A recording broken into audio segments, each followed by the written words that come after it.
So the first thing you do is you add your 1 cup frozen pineapples, then your half cup frozen bananas, then you add about a tablespoon of hemp seeds,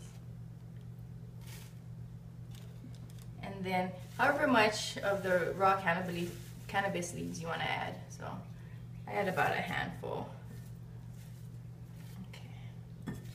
And then at this point you could add your 1 cup of milk, but what we like to do, like to add a little bit of extras like the wheatgrass. So we have about a little handful of wheatgrass, and these are just some mixed greens. Spinach works really well because it doesn't really give off any kind of a flavor or taste. Kale, not so much, because kale is a pretty strong flavor. And then a little bit of chia seeds,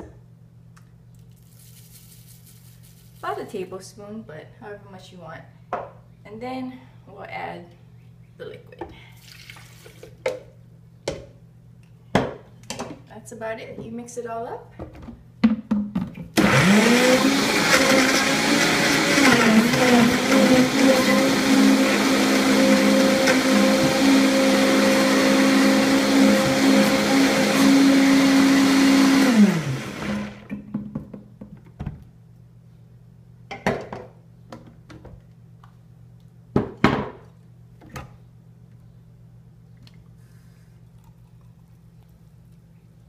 That's it.